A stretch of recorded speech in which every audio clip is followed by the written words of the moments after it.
gums at each other any chance they get. The fight clock is brought to you by McGrego.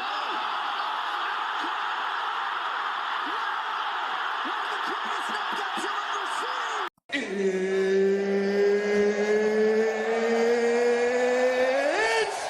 time for you to sit back, relax, and listen to a complete and fucking utter armchair expert give his completely and utterly useless opinions on the one hell of an amazing sport that is MMA. G'day, guys. So we are here. It is the first card of 2025. UFC 311 from the brand new Intuit Dome in Los Angeles, California. The WWE was just there a bit over a week ago for the Raw debut on Netflix, and now the UFC's there. What a time to be in LA.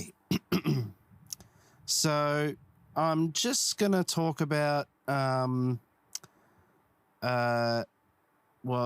obviously going to talk about the card, and then I am going to talk about a few other things,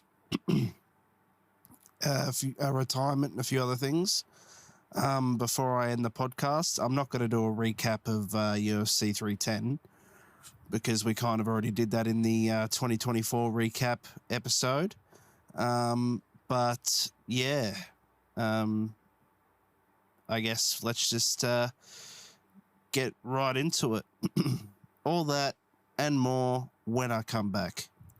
So we've had a great start to 2025 with a few cancellations already for this card. Beneil Dariush was meant to fight Renato Moicano, but that got cancelled today, I believe. I think it may have been today that got cancelled, because when I was adding some of the posts from the UFC to our socials, the Beneil Dariush posts were still up, so I'm guessing that got cancelled today.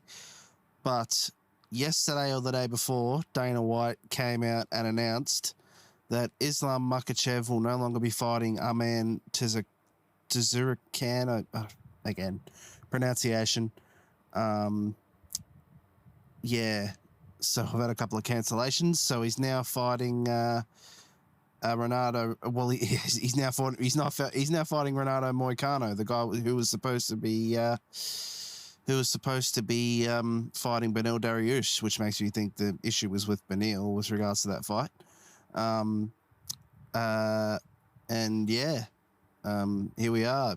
Islam said I couldn't leave the people without a fight, which is honourable. But let's get to the UFC website with the fights that I'm going to talk about, which is there's 4 of them. So let's have a quick look at the prelims, see if anyone interesting is fighting. No, not really. Okay, so we start the main card off with a middleweight bout between Kevin Holland, who's widely liked, and Renier de Ritter, again, pronunciation. I'm going to have to look it up again.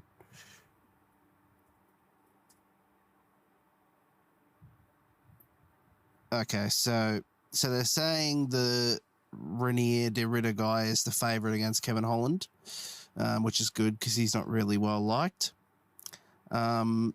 We then have a light heavyweight bout between Jiri Prochazka and Jamahl Hill. Now, they're saying Jamahl Hill's the favourite, who's also not liked, as you know. But Jiri Prochazka shaved his head because there was a girl named Ashley with cancer. I forget her last name. Ashley with cancer. And she reached out, or her family or whatever reached out to Jiri Prochazka's team, and he was so moved by the story that he decided to shave his head in solidarity with her. And not only that, though, but he's flown her out to LA to come watch the fight, and she was allowed up on stage when they did the face-to-face and the weigh-ins. But Jiri announced at the press conference that he's going to be donating about $50,000 US to her foundation. And Dana White came out at the press conference and said, I'll match you $100,000. That's, I haven't always liked everything Dana White's done and said, but that was a really wholesome act. Got to give it to Dana there. Paying her or donating to her what he would normally pay, fighters for a fight of the night bonus. That's pretty good thing. And I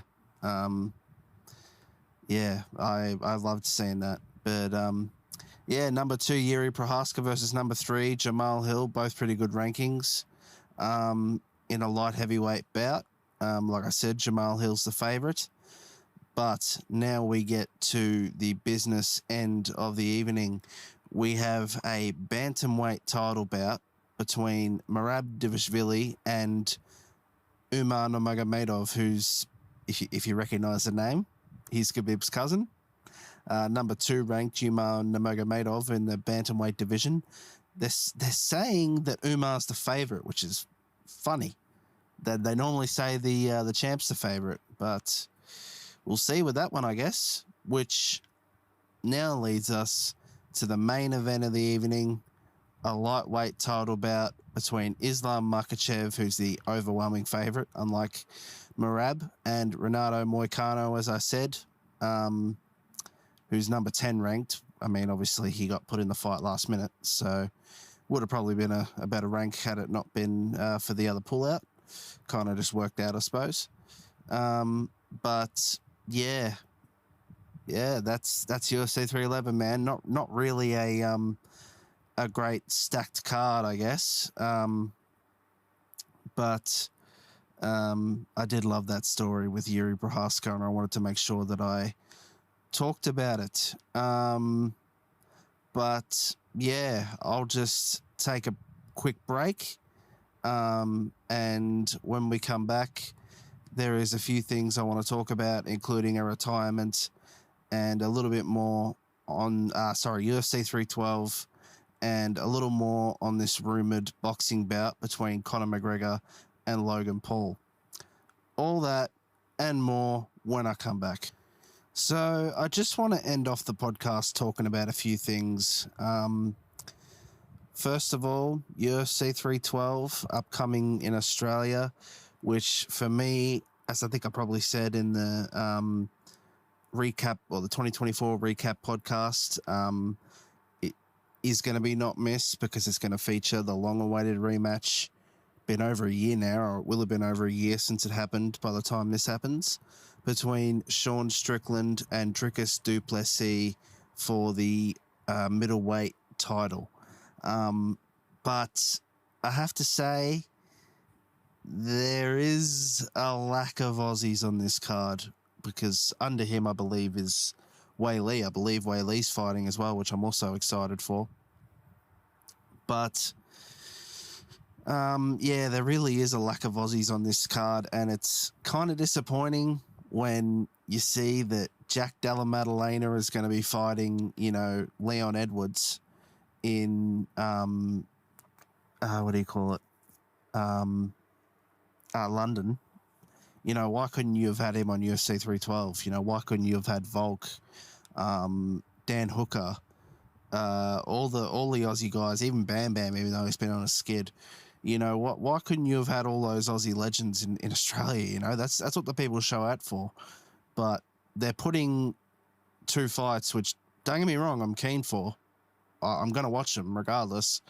But they're putting 2 fights that easily could have headlined another Vegas card or even somewhere else in Australia. And not, there probably are Aussies on the card. There's probably Aussies on the undercard and maybe even on the main card that I haven't noticed. But to me, I think you got to, if you're going to have a card in Australia, I think you've got to stack it with Aussie fighters. At least one Aussie fight and fighting a US fighter or something. Like, yeah, it's a little, I don't know, disappointing to me. I mean, I sort of understand not having Izzy on there, given he lost, you know, when was 305 late-ish last year. So I do get that. But Volk hasn't fought in nearly a year, you know, so surely he could come back on the card. But I don't know, maybe there's more to that. But yeah, anyway, is what it is, I suppose. Keen for it nonetheless, but I do want to talk about some retirements as well. First off, I read on Instagram that Holly Holm's retired, which is a shame because, as we know, she got the title from Ronda here in Melbourne. We all know the famous head kick. And then kind of lost it because she came back too early. And then she never really got back up to that point again. She kept sort of fighting, you know, and never really got there again.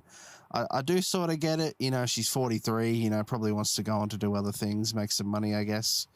I did hear that she wasn't ruling a boxing debut out, which, you know, go make some money if you can, I guess. You know, hopefully they pay her a decent amount.